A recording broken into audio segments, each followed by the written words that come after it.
Buckle up, everybody, because today we're diving into the deep end of Tech 5 trends that are going to completely reshape our world in the next 5 years. Yeah, we're talking AI so smart, it might just take your job on internet with 75 billion devices. Whoa, that's like 2 for every person on Earth. And quantum computers that'll make your laptop look like something from the Stone Age. Seriously mind-blowing stuff. And to guide us through this digital jungle, we're turning to one of the top voices in tech. Professor Ahmed Benafa. He's especially known for his work on the Internet of Things and AI, and he's been recognized by LinkedIn as one of the leading experts in these fields. So we're in good hands. Okay, so Professor Benafa, this idea of digital transformation, it's a phrase we hear a lot these days, but what does it actually mean in plain English? Well, it's not just about using new gadgets, it's about changing how we work, how businesses operate, how we interact with the world. So it's kind of like a company's DNA getting rewritten, but with digital code instead. Exactly. And it's not a one-time thing. It's constantly evolving like a living organism. Now, one of the biggest drivers of this transformation is AI. AI, artificial intelligence. It's everywhere these days, but how is it actually impacting jobs right now? Well, Professor Benafa says it's a bit of a two-sided coin. It could actually displace 1 billion people globally. 1 billion?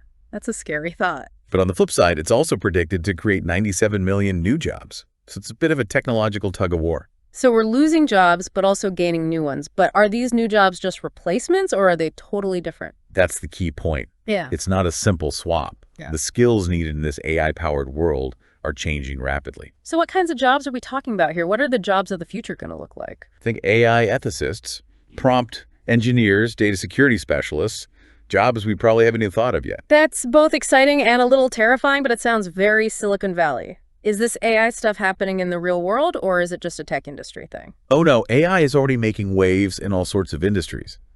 Take manufacturing. AI-powered robots can work 24/7 producing goods faster and cheaper than humans. Wow, they really don't need those coffee breaks. Exactly. And in healthcare, AI is analyzing medical images to diagnose diseases earlier and more accurately than doctors sometimes.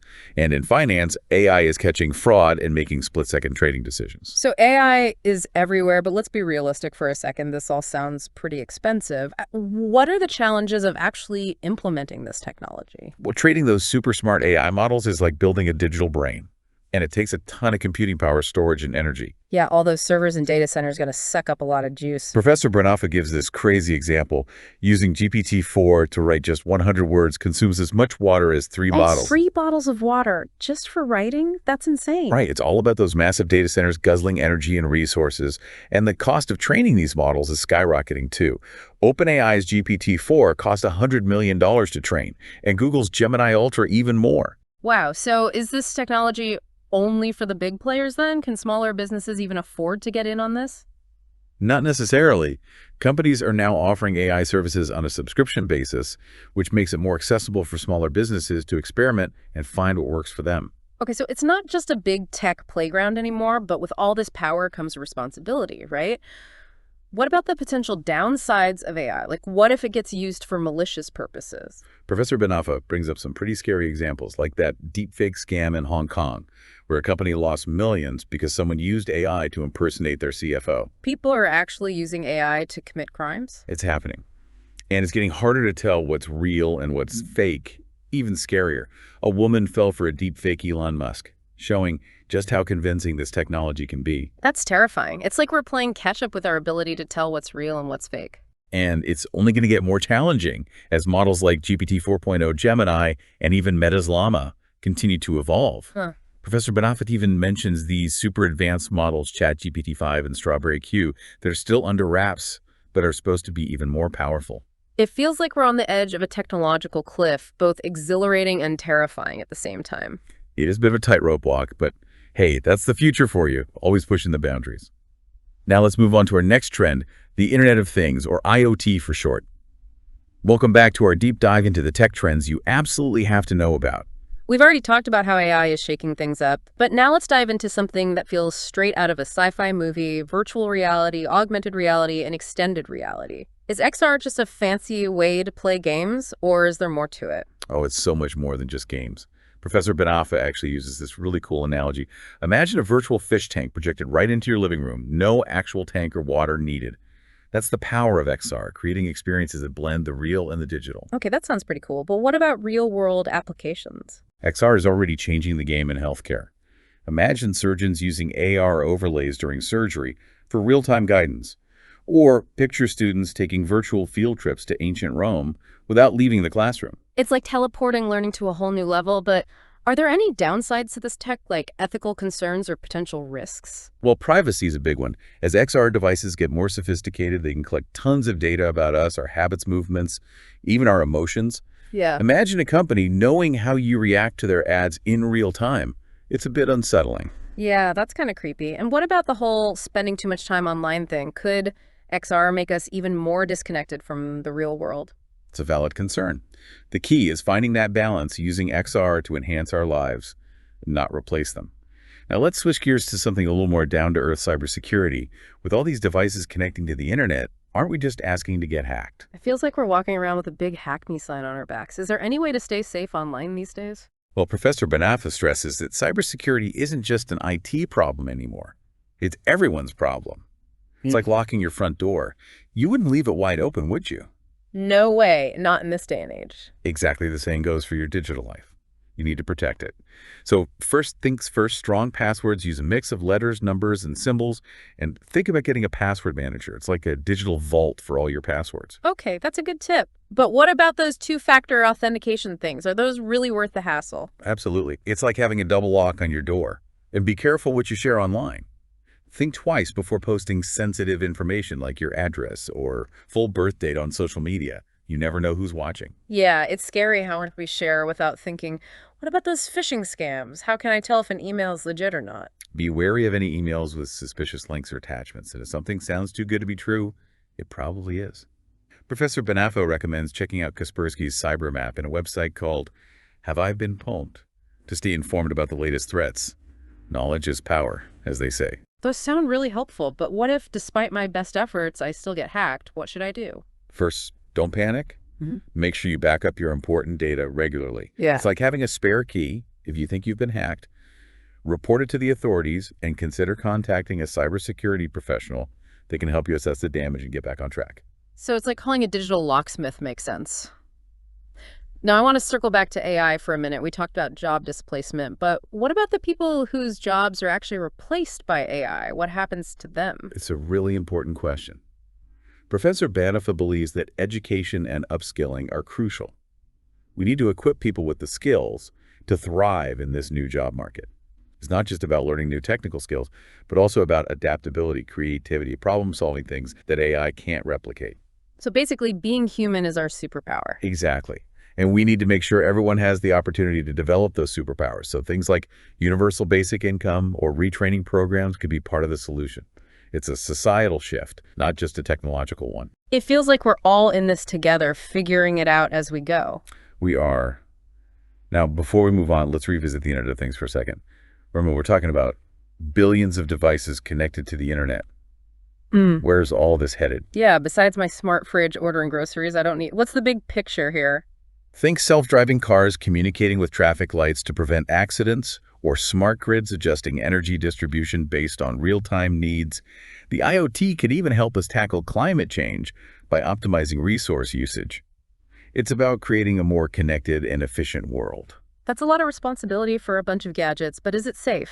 What about security risks with billions of devices connected? It seems like a hacker's dream. You're right, the potential for cyber attacks is massive.